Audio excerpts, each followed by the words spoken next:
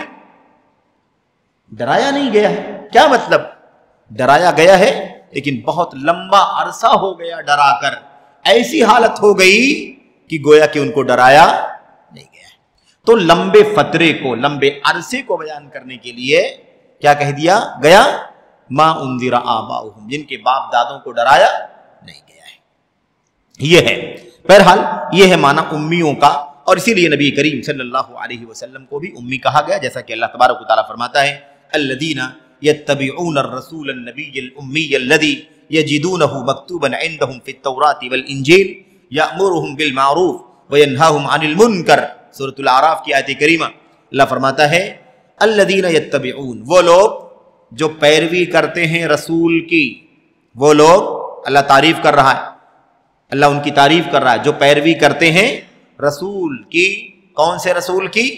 جو رسول امی ہے، جو رسول امی ہے۔ الذی یجدونہ مکتوبا عندہم فی التوراۃ، وہ رسول جسے یہودی اور عیسائی اپنی کتاب تورات میں اور انجیل میں لکھا ہوا پاتے ہیں۔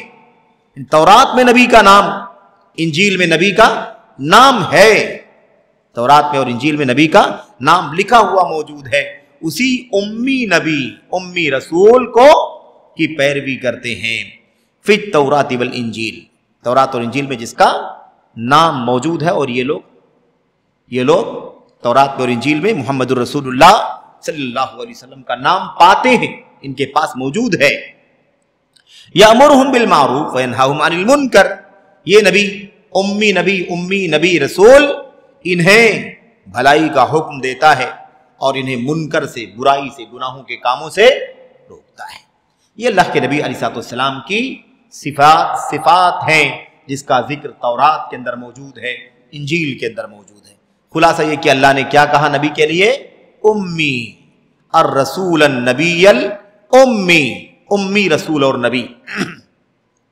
بہرحال تو یہ نبی کریم صلی اللہ علیہ وسلم کی سچائی کی، نبوت کی، رسالت کی سچائی کی دلیل ہے کہ نبی علیہ السلام امی ہے، لکھتے نہیں ہے، پڑھتے نہیں ہے، لیکن پھر بھی اللہ نے ان کے سینے پر قرآن اتارا، ان کے سینے پر قرآن اتارا، آپ کے دل پر قرآن کریم اتارا۔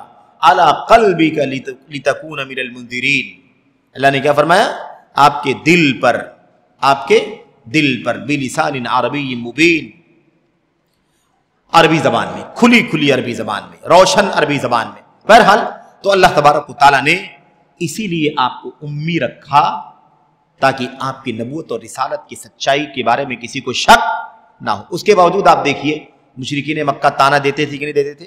کہتے تھے اکتتبھا فہی تملی علیہ، یہ تو لکھواتا ہے صلی اللہ علیہ وسلم۔ کیا کہتے تھے یہ لوگ؟ لکھوا لیتے ہیں۔ محمد کیا کرتے ہیں صلی اللہ علیہ وسلم؟ لکھوا لیتے ہیں، لوگوں کی طرف سے باتیں آتی ہیں، ان کو پڑھ کے سنائی جاتی ہیں، املا کرائی جاتی ہیں، اور یہ کیا کرتے ہیں؟ لکھوا لیتے ہیں، اور صبح آ کر کے آپ کو سناتے ہیں اور نبوت کا دعویٰ کرتے ہیں، اللہ کا کلام پڑھ کے سناتے ہیں، یہ دعویٰ کرتے ہیں۔ تو آپ دیکھیے کہ آپ امی ہیں، اس کے باوجود بھی مشرکین مکہ تانا دیا کرتے تھے، کفار تانا دیا کرتے تھے۔ تو آپ سوچیے اللہ نے اسی لیے فرمایا کہ میں نے امی سے لیے رکھا ہے تاکہ آپ کی نبوت اور رسالت پر یقین کرنے میں لوگوں کو آسانی ہو۔ ایک آدمی پڑھا ہوا نہیں ہے، ایک آدمی لکھتا نہیں ہے، ایک آدمی پڑھتا نہیں ہے، لیکن اللہ تعالیٰ نے اس کے سینے پر قرآن کریم کو اتارا ہے۔ یہ ہے اس کی دلیل۔ بہرحال تو اب یہ معجزہ ہے کہ نہیں معجزہ ہے کہ ایک شخصیت جو پڑھتی نہیں ہے، لکھتی نہیں ہے، لیکن قرآن کریم جیسا میرے بھائیو اللہ تبارک و تعالیٰ کی طرف سے کلام وہ اللہ کی طرف سے پیش کرتا ہے، تلاوت کرتا ہے، پڑھ کے سناتا ہے، نفس کا تزکیہ کرتا ہے اور لوگوں کو اس کی تعلیم دیتا ہے۔ پڑھتا نہیں ہے، لکھتا نہیں، لیکن لوگوں کو اس کی تعلیم دیتا ہے۔ بہرحال تو عرب کے لوگ امی تھے، اور ان کے نبی صلی اللہ علیہ وسلم کون تھے؟ آپ بھی امی تھے۔ جاہلیت کا لفظ آیا۔ جاہلیت کا معنی کیا ہے میرے بھائیو؟ جاہلیت سبھی جانتے ہیں، جاہلیت کا لفظ جہالت سے بنا ہوا ہے، جہل سے، جہل کی طرف نسبت ہے، اور جہالت کے معنی کیا ہوتے ہیں؟ لا علمی۔ ایک آدمی جاہل ہے یعنی نہیں جانتا ہے، علم نہیں ہے اس کے پاس، تو جاہلیت کا لفظ جہالت سے نکلا ہے۔ جہالت کہتے ہیں بے علمی کو، لا علمی کو جہالت کہتے ہیں۔ اور جاہلیت کسے کہا جاتا ہے میرے بھائی؟ جاہلیت کس کو کہتے ہیں؟ کہتے ہیں جاہلیت اسے کہتے ہیں، یعنی یہ جو جاہلیت کا لفظ ہے یہ لفظی معنی ہوا کہ جاہلیت کا لفظ جہالت سے نکلا ہوا ہے، اور جہالت کے معنی لا علمی کے ہوتے ہیں، لیکن اصطلاح میں قرآن کی آیتوں میں، اللہ کے نبی کی حدیثوں میں جاہلیت کسے کہا جاتا ہے؟ یہاں ہم اور آپ پڑھ رہے ہیں نا جاہلیت کے مسائل، تو جاہلیت کسے کہتے ہیں؟ جاہلیت اصطلاح میں کسے کہتے ہیں؟ کہتے ہیں جاہلیت کہتے ہیں اس دور کو جس دور میں نہ کوئی رسول تھا اور نہ کوئی کتاب تھی، نہ رسول اللہ کی طرف سے بھیجا گیا کہ ان کو رہنمائی ملے، اور نہ ان کے پاس کوئی کتاب تھی کہ کتاب کے ذریعے سے وہ کچھ علم حاصل کریں۔ تو جس قوم میں نہ رسول تھا نہ کوئی کتاب تھی، اسی قوم کو کیا کہتے ہیں؟ اسی دور کو کیا کہتے ہیں؟ اسی دور کو جاہلیت کہا جاتا ہے، یعنی نبی کریم صلی اللہ علیہ وسلم کے نبی بنائے جانے سے پہلے والا زمانہ، نبی کریم صلی اللہ علیہ وسلم کے نبی بنا کر بھیجے جانے سے پہلے والا دور، نبوت سے پہلے کا، بعثت سے پہلے کا جو دور تھا وہ کیا تھا؟ اسی کا نام جاہلیت ہے۔ اللہ تبارک و تعالیٰ نے فرمایا نا وَلَا تَبَرَّجْنَ تَبَرُّجَ الْجَاهِلِيَّةِ الْأُولَى، پہلے والی جاہلیت میں جس طرح سے عورتیں بن سنور کر کے نکلتی تھیں، بناؤ سنگار کر کے، میک اپ جس کو آج کے دور میں کہا جاتا ہے، بن سنور کر کے نکلتی تھی، اس طرح سے جاہلیت کی عورتوں کی طرح سے تم مسلمانوں کی عورتوں، اور خصوصیت کے ساتھ نبی کریم صلی اللہ علیہ وسلم کی ازواج مطہرات کو مخاطب کیا گیا کہ تم جاہلیت کی عورتوں کی طرح سے، پہلے والی جاہلیت، وہ پرانی والی جاہلیت، اس جاہلیت کی عورتوں کی طرح تم بن سنور کر کے نہ نکلو، بن سنور کر کے نہ نکلو، بلکہ کیا کرو؟ اپنے گھروں میں قرار رکھو، اپنے گھروں میں ٹھہری رہو، آپ کی عزت، آپ کی آبرو کے لیے آپ کا گھر میں رہنا بہتر ہے، یہ ہے معنی۔ تو جاہلیت الاولیٰ کہا اللہ تبارک و تعالیٰ نے۔ یہ جاہلیت الاولیٰ کیا ہے؟ اسلام سے پہلے والا دور، اسلام سے پہلے والا، نبی کی نبوت اور رسالت سے پہلے والا جو دور ہے اسی کو جاہلیت اولیٰ کہا جاتا ہے۔ بہرحال یہاں پر اب یہ بات ہمیں اچھی طرح سے معلوم ہے، ہم ذرا سرسری طور پر جلدی کچھ باتیں آپ کے سامنے پیش کریں گے۔ مصنف رحمۃ اللہ علیہ شارح شیخ صالح فوزان کی جو بات ہے شرح میں، اس کا سرسری طور پر آپ کے سامنے تذکرہ کریں گے۔ وہ کیا ہے؟ وہ یہ ہے میرے بھائیوں، اس میں کوئی شک نہیں ہے کہ نبی کریم صلی اللہ علیہ وسلم کے نبی بنا کر کے بھیجے جانے سے پہلے، نبی کی نبوت سے پہلے، رسالت سے پہلے حالت کیا تھی؟ پوری کی پوری دنیا گمراہی میں، کفر میں، الحاد میں، بے دینی میں بھٹک رہی تھی، کفر میں ڈوبی ہوئی، الحاد میں ڈوبی ہوئی، گمراہی میں بھٹک رہی تھی۔ نبی کریم صلی اللہ علیہ وسلم کی نبوت کے پہلے کی حالت یہی تھی۔ کیوں؟ اس لیے کہ جو پہلے والی جو رسالت تھی، پہلے والی جو نبوت تھی، وہ کیا ہو گئی تھی؟ اس کے اثرات ختم ہو گئے تھے، اس کے نشانات ختم ہو گئے تھے۔ اور یہودیوں نے کیا کر دیا تھا؟ کیسے نشانات کیسے ختم ہو گئے تھے؟ یہودیوں نے اپنی کتاب میں تحریف کر لیا، یہودیوں نے اپنی کتاب تورات میں کیا کر لیا؟ تحریف کر لیا، یعنی اس کے اندر ہیرا پھیری کر لیا، بدل دیا، تبدیلی کر لی، آیتوں کے الفاظ کو بدلا، آیتوں کے الفاظ کو کہیں نہیں بدلا تو معانی کو بدلا، اس کی تشریح کو، تفسیر کو بدلا، لیکن تورات کو، انجیل کو اپنی اصلی شکل پر باقی رہنے نہیں دیا۔ کہتے ہیں تو یہودیوں نے تورات کو بگاڑ دیا اور اس کے اندر بہت ساری کفریہ چیزیں ڈال دی، گمراہی کی چیزیں ڈال دی، اور بہت ساری عیب کی چیزیں، بے حیائی کی چیزیں، گندی چیزیں، گھناؤنی چیزیں تورات کے اندر داخل کر دی۔ اسی طرح نصارہ نے بھی۔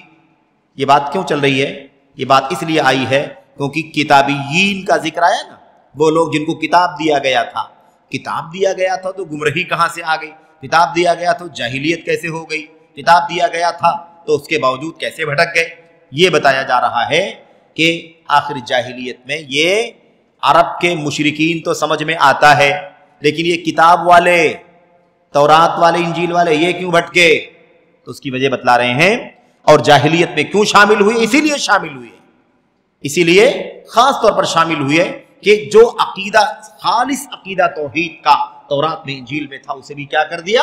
ملیا میٹ کر کے رکھ دیا۔ اسی لیے یہ سب جاہلیت میں شامل ہو گیا۔ تو کہتے ہیں نصارہ نے بھی اپنی کتاب انجیل کو بدل دیا۔ جب عیسیٰ علیہ السلام پر وہ کتاب اتری تھی، اس کی شکل کچھ الگ تھی، لیکن عیسائیوں نے کیا کر دیا؟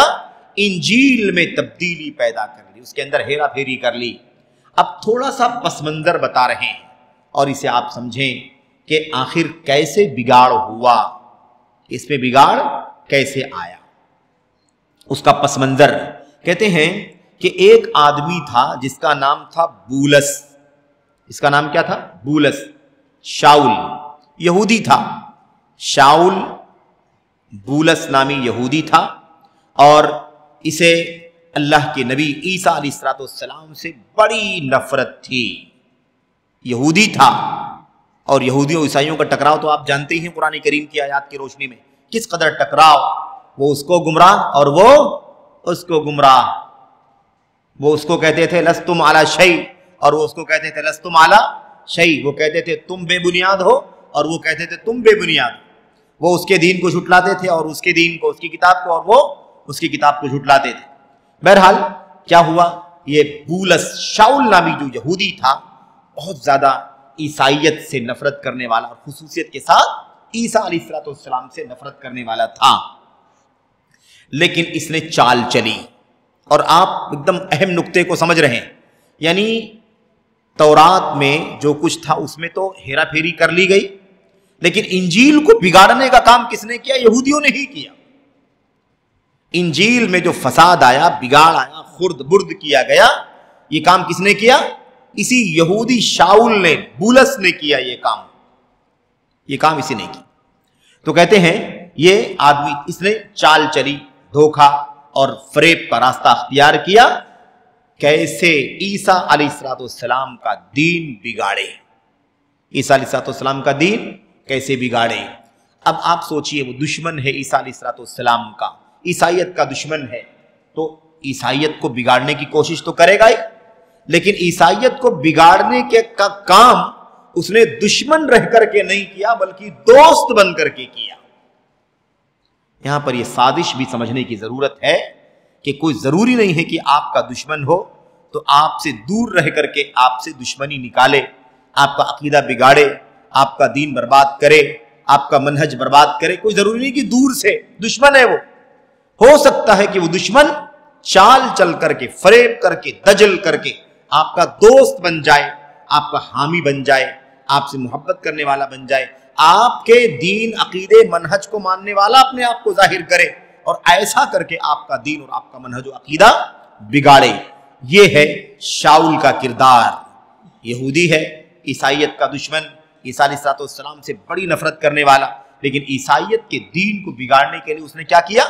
چال چلا۔ چال کیسے چلا؟ اس نے سازش رچی۔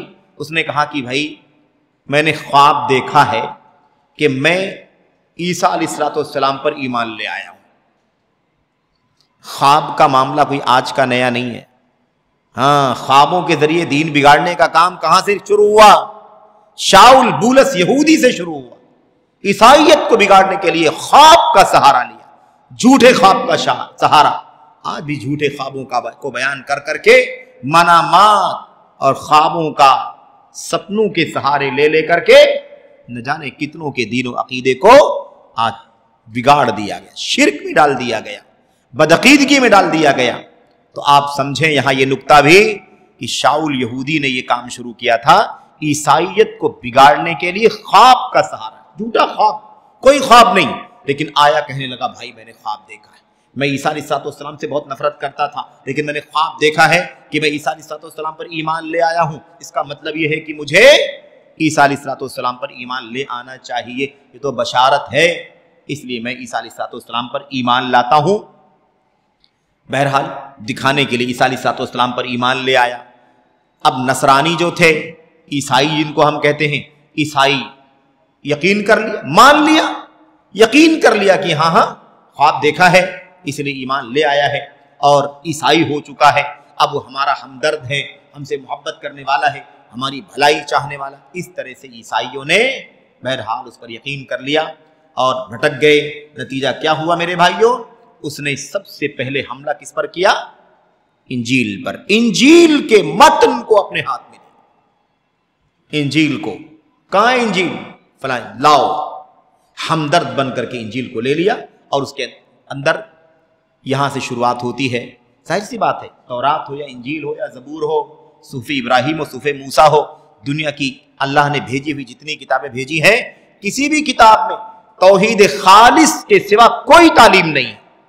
ساری کتابوں کے اندر توحید خالص اصل ہے، تو انجیل کے اندر بھی توحید خالص ہی ہے کہ نہیں؟ توحید ہے، توحید تو انجیل کے اندر، اصل انجیل کے اندر، آج نہیں، آج تو محرف، کوئی اعتبار نہیں اس کا۔ لیکن اس نے کیا کیا؟ اس توحید والی کتاب انجیل کو لیا اور اس کے اندر تحریف کر کے اس میں تثلیث کا عقیدہ اور بت پرستی کا عقیدہ ڈال دی۔ آج کل کی طرح نہیں تھا میرے بھائیوں ڈیجیٹل دنیا کہ بھئی وہ ایک نہیں 1000 جگہ محفوظ ہے، اور سینوں میں جہاں تک محفوظ ہونے کی بات ہے، یہ تو معجزہ ہے قرآن کریم کا۔ یہ کس کا معجزہ ہے؟ قرآن کریم کا معجزہ، سنت کا معجزہ ہے میرے بھائیوں۔ اللہ قرآن کریم کی حفاظت کی ذمہ داری اللہ نے خود لی ہے، تو ہر محلے میں، ہر گلی میں آپ کو 2-4 حافظ قرآن ملیں گے۔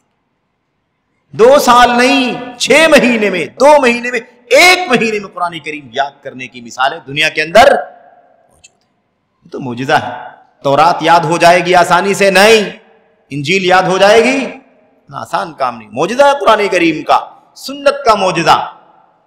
اسی دھرتی پر دنیا میں محدثین ایسے گزرے ہیں، امام احمد بن حنبل اور امام بخاری جیسے، اور بہت سارے نام ہیں جن کو بیک وقت 6 لاکھ حدیثیں یاد تھی۔ کتنی حدیثیں؟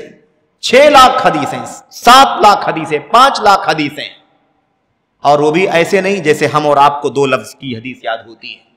سندوں کے ساتھ روایت کرنے والے کون ہیں، کس نے کس سے روایت کیا، کس نے کس سے روایت کیا، کس نے ابو ہریرہ سے روایت کیا، ابو ہریرہ نے اللہ کے نبی سے، اس طرح سے سندوں کے ساتھ 6 لاکھ 7 لاکھ حدیثیں یاد رہا کرتی تھی۔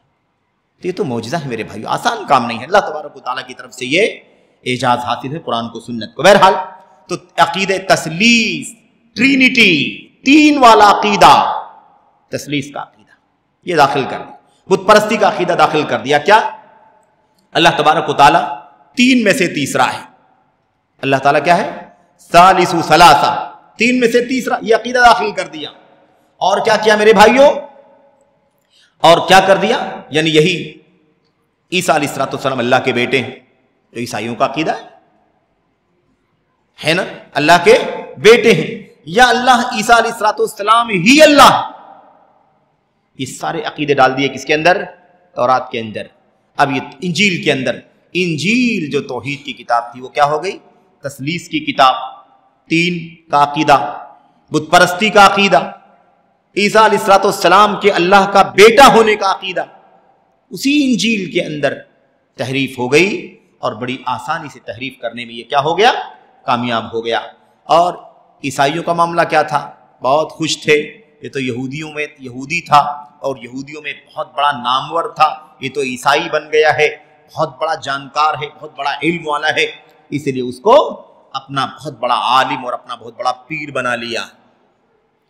جب علماء نہیں رہیں گے تو جہلا اور نااہلوں کو ایسے ہی میرے بھائیوں پذیرائی ملتی ہے، جب سچے علماء نہ ہوں۔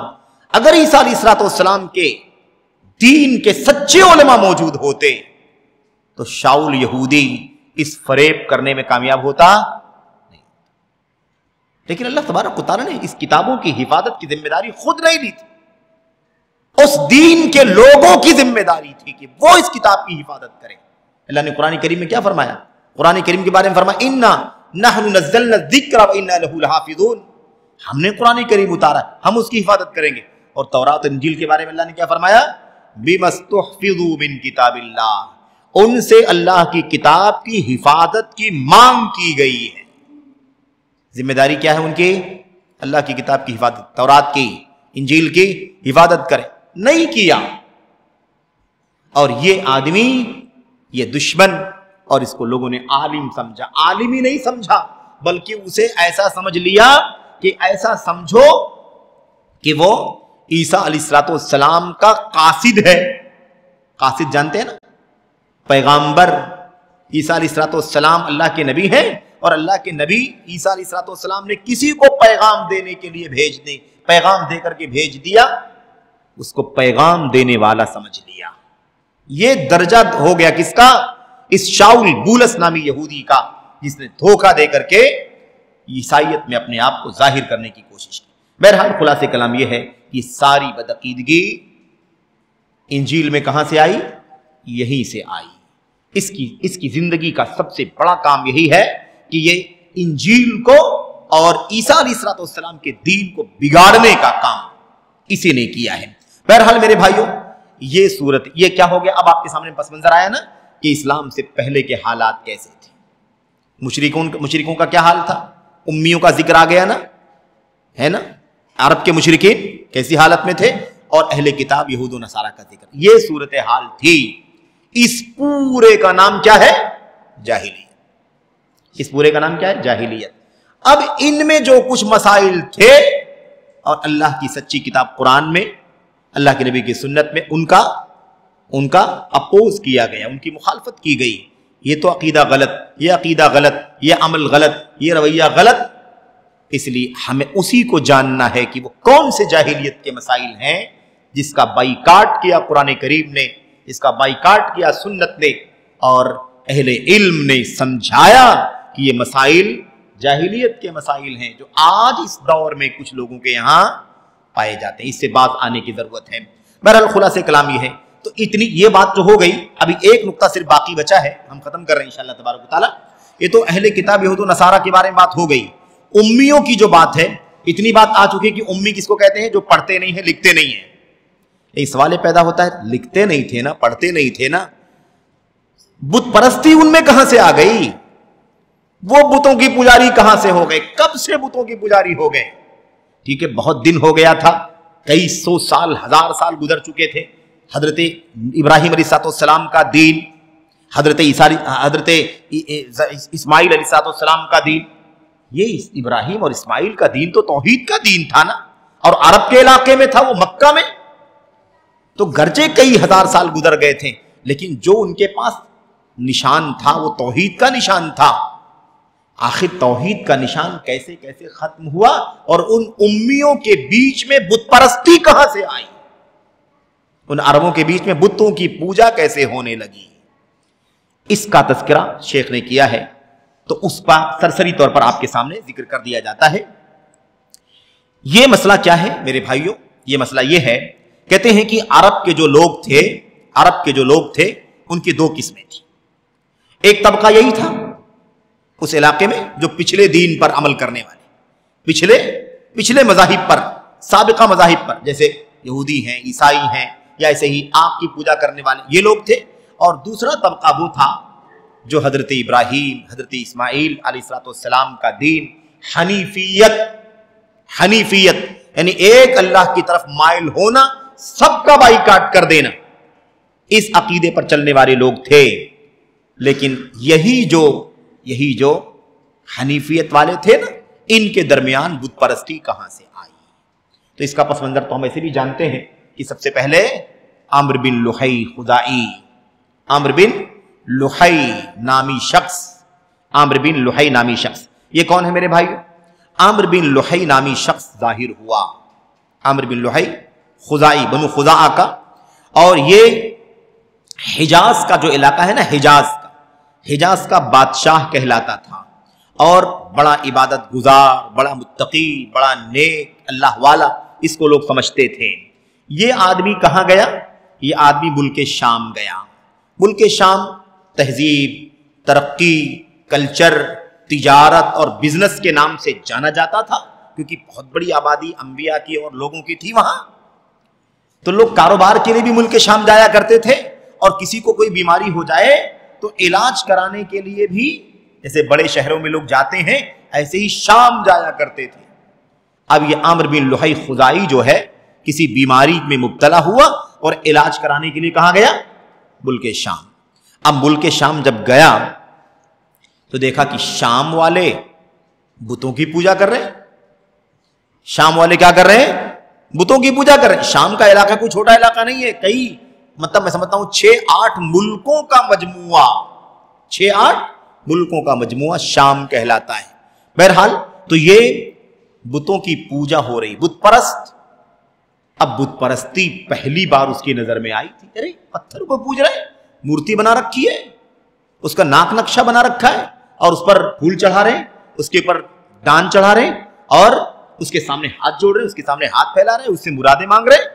یہ بت پرستی کا منظر اس نے شام کے علاقے میں دیکھا تو اسے اچھا لگا، اسے اچھا لگا۔ یہی ہوتا ہے میرے بھائیوں، علم نہ ہو تو چیزیں اچھی لگنے لگتی ہیں۔ علم روشنی ہے جو بتلاتا ہے کیا اچھا ہے کیا برا ہے۔ بہرحال خلاصہ کلام یہ ہے کہ اسے اچھا لگا، تو جب ملک شام سے علاج کر کے دوائی وغیرہ کرا کر کے واپس ہوا علاج معالجہ کر کے، تو اپنے ساتھ میں کچھ مورتیوں کو بھی ساتھ میں لے آئے۔ یہی ہے شخص جس نے سب سے پہلے عرب کے خطے میں بت پرستی کا آغاز کیا، جس نے بت پرستی کی بنیاد ڈالی۔ بہرحال میرے بھائی اپنے ساتھ کچھ بت لے کر کے آیا، اور جب بت لے کر کے آیا تو اسے یاد آیا کہ نوح علیہ السلام کے بھی قوم کے 5 بزرگوں کے نام، اور اس کو تاریخ کا پتہ چلا کہ ہے نا ان کی مورتیاں بنائی گئی تھیں اور مورتیوں کے پاس لوگ بیٹھ کر کے ان کا سجدہ کیا کرتے تھے۔ اس طرح سے اس نے کیا کیا، طوفان نوح میں سب کچھ دفن ہو گیا تھا، سب کیا ہو گیا تھا، سب طوفان کی زد میں سب پٹ گیا تھا۔ لیکن اس نے کیا کیا میرے بھائیوں، جو زمین کے اندر وہ مورتیاں دفنا دی گئی تھی، سیلاب کی وجہ سے پٹ گئی تھی، ان سب کو کھدوا کر کے نکلوایا، اور ود، سوا، یغوث، یعوق، نصر جو 5 مورتیاں تھیں، ان ساری مورتیوں کو اس نے کیا کروایا، ان کو نکلوایا۔ آپ سوچتے ہوں گے پتہ کیسے چلا، جگہ کیسے معلوم پڑے گی، کہاں تھا ود، کہاں تھا سوا؟ تو شیطان اس کام کے لیے ہے کہ نہیں ہے؟ شیطان ہی نے تو بت پرستی کروائی تھی، ہے نا، مبالغہ کر کے، غلو کر کے، پہلی بار۔ یہ دیکھو یہاں پر بھی وہی ہوا۔ تو کیا کیا، نشانات مٹ گئے تھے، لیکن شیطان نے وہ جگہیں بتلائیں، کہاں ہے ود، کہاں ہے سوا، کہاں ہے یغوث، کہاں ہے یعوق اور کہاں ہے نصر۔ ان تمام جگہوں کا پتہ بتایا، اور اس کے بعد سے کھودا گیا، اور کھود کر کے ان مورتیوں کو فلاں قبیلے میں یہ مورتی، فلاں قبیلے میں یہ مورتی، فلاں قبیلے میں یہ مورتی، ایسے ہی ان مورتیوں کو کیا کر دیا اس نے، قبیلوں کے اندر بٹوا دیا، تقسیم کر دیا، اور کہا کہ ان کی عبادت کرو، یہ سب اللہ والے تھے، اور انہی کو پوجو گے تو اللہ سے قریب پہنچو گے، انہی کو پوجو گے تو اللہ سے قریب پہنچو گے۔ اس طرح سے بہرحال پہلی بار حجاز کے علاقے میں بت پرستی کی شروعات ہوئی، اور ابراہیم اور اسماعیل علیہ السلام کا دین توحید یہاں سے بدل گیا۔ توحید کا دین لوگوں نے چھوڑ دیا، بت پرستی پر آ گئے۔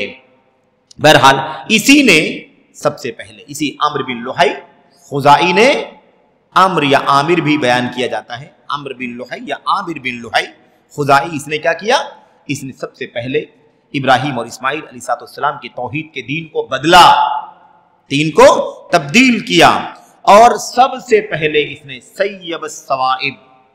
سیب الصوائب، آج جتنے بھی قبر، مزارات ہے نا، آستانے، تربتیں دیکھنے میں آتی ہیں، چڑھاوے چڑھائے جاتے ہیں، چڑھاوے بکرے، مرغے، کبوتر وغیرہ وغیرہ، اس کی شروعات کہاں سے ہوئی ہے؟ یہ عامر بن لحی نے کیا، عامر بن لحی نے کیا۔ سیب الصوائب، سیب الصوائب کسے کہتے ہیں؟ کہتے ہیں جانوروں کو خاص کر دینا۔ یہ اونٹنی ہے بھئی، یہ اونٹنی اس بت کے لیے خاص ہے، نہ اس پہ کوئی بیٹھے گا، نہ اس کا کوئی دودھ نکالے گا، نہ اس پہ کوئی سواری کرے گا، نہ اس پر کوئی سامان لا دے گا، یہ اس کے لیے کیا ہو گئی ہے، اس کے لیے دان ہو چکی ہے، یعنی گویا کہ اس کے لیے اس پر چڑھاوا چڑھا دیا گیا، ایسا سمجھو۔ قرآن کریم میں بہت تفصیل سے اس کا تذکرہ موجود ہے میرے بھائیوں، ہے نا، ما جعل اللہ من بحیرۃ ولا صائبۃ ولا وسیلۃ ولا حام، 4 قسم کے جانوروں کا. یہ کام سب سے پہلے کس نے کیا؟ یہ فلاں جانور فلاں بت کے لیے، فلاں جانور فلاں بت کے لیے، اس کے لیے ڈکلیئر کر دینا، پھر اسے کوئی استعمال نہیں کر سکتا. یہ کام سب سے پہلے اسی نے کیا. بہرحال اسی لیے اللہ کے نبی علیہ السلام کی حدیث ہے، صحیح سند کے ساتھ حدیث مروی ہے، صحیح مسلم وغیرہ کے اندر موجود ہے کہ اللہ کے نبی علیہ السلام نے کیا فرمایا تھا؟ اللہ کے نبی صلی اللہ علیہ وسلم نے عامر بن لحی خزاعی کو دیکھا کہ اس کا پیٹ پھٹا ہوا ہے، جہنم میں ہے وہ، اس کا پیٹ پھٹا ہوا ہے اور اس کی اتڑی باہر لٹک رہی ہے، اور وہ کیا کر رہا ہے؟